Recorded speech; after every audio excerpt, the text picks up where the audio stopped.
আসসালামু আলাইকুম viewers, welcome from papa and Mabrur. সবাই কেমন আছেন? আশা করছি সবাই ভালো আছেন। সবার দিন অনেক অনেক ভালো যাচ্ছে।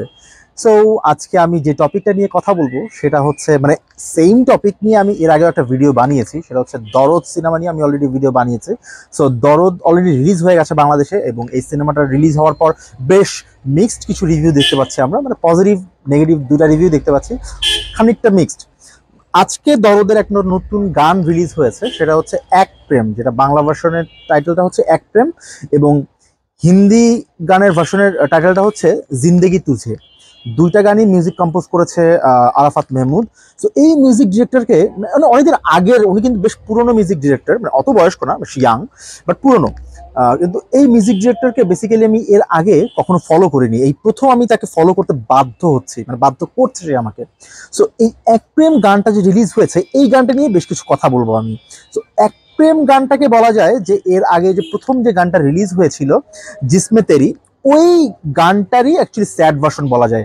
আমি ওই গানটা যখন রিলিজ হয় বাংলা ভার্সনটা, আমি মিস করছিলাম ইমরান মাহমুদুলকে। আমার মনে হচ্ছিল যে এই গানের জন্য পারফেক্ট সিঙ্গার হচ্ছে ইমরান মাহমুদুল। বাট আজ যখন এই গানের স্যাড ভার্সনটা রিলিজ হলো, এক প্রেম নামে রিলিজ হলো, লিরিক্সটা ডিফারেন্ট, আগের গানের সাথে লিরিক্সের মিল নাই।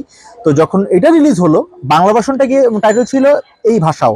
তো আজ যখন এই নতুন ভার্সনটা রিলিজ হলো, স্যাড ভার্সনটা, আমি এখন বুঝতে পারলাম কেন ইমরান মাহমুদুল আগের ভার্সনে ছিল না, আর এই ভার্সনে ইমরান জাস্ট ফাটাই দিছে।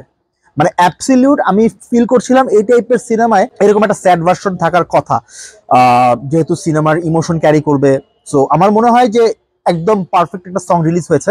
আমি এখনো বিশ্বাস করতে পারছি না এই সিনেমা নিয়ে নেগেটিভ রিভিউ এসছে, কেন এসছে। বাট আমাকে সিনেমাটা খুব জলদি দেখতে হবে, দেখলে আমি বুঝতে পারবো কেন নেগেটিভ রিভিউ এসছে। কারণ এই গানটা, এই সিনেমাটা দেখার আগ্রহ আমার মধ্যে আরো বাড়িয়ে তুলেছে। এই গানের হিন্দি ভার্সন যেটা রিলিজ হয়েছে জিন্দেগি তুঝে, তো এই গানটা গিয়েছে হচ্ছে রাজ বর্মন। ওই গানটাও ভালো, বাট এবার বলবো যে হিন্দি ভার্সন থেকে বাংলা ভার্সনটা ফার বেটার মনে হচ্ছে, ফার বেটার লেগেছে। যদিও অরিজিনাল মিউজিক ভিডিও আসে, যারা যারা রিলিজ করেছে গানটা, তারা ওই অরিজিনাল মিউজিক ভিডিও ছাড়ায়নি, তারা জাস্ট বিভিন্ন ক্লিপস থেকেই মিউজিকটা রিলিজ করেছে। বাট এই গানটা জাস্ট অসাধারণ। কিছু রিদম, কিছু জায়গার তাল, লয়, সুর জাস্ট অসাধারণ, জাস্ট অসাধারণ। আপনি জাস্ট এই গানটা একবার শুনবেন, শোনার পর জাস্ট আপনি এই গানটা প্রেমে পড়ে যাবেন। ইয়ার is no doubt, no doubt. আপনি গুনগুন করে গাইতে থাকবেন। অসাধারণ একটা গান। আমি গানের অত বেশি কিছু বুঝি না, আমি জাস্ট যেটা বুঝি সেটা হচ্ছে গানটা কতটুকু আমাকে ফিল করাতে পারছে, কতটুকু আমার মধ্যে আমাকে অনুভব করাতে পারছে, আমি সেটা বুঝি। মোমেন্টস কতটুকু ফিল করায় একটা গান, আমি সেটা বুঝি। সো এই গানটা আমাকে একটা বেশ ভালো মোমেন্টস গিফট করেছে। আপনারা অবশ্যই গানটা শুনতে পারেন। গানের লিঙ্কটা আমার কমেন্টস বক্সে দিয়ে দিচ্ছি, ওখান থেকে চাইলে আপনারা চেক আউট করতে পারেন। ডেফিনেটলি আপনার হৃদয়কে ছুঁয়ে যাবে। এই ছিল এই গান সম্পর্কে আমার মতামত, আমার ওপিনিয়ন। ডেফিনেটলি জানাবেন গানটা আপনাদের কেমন লেগেছে। আই হোপ ভালো লাগবে। কমেন্টস করে অবশ্যই আপনাদের মতামত জানাবেন।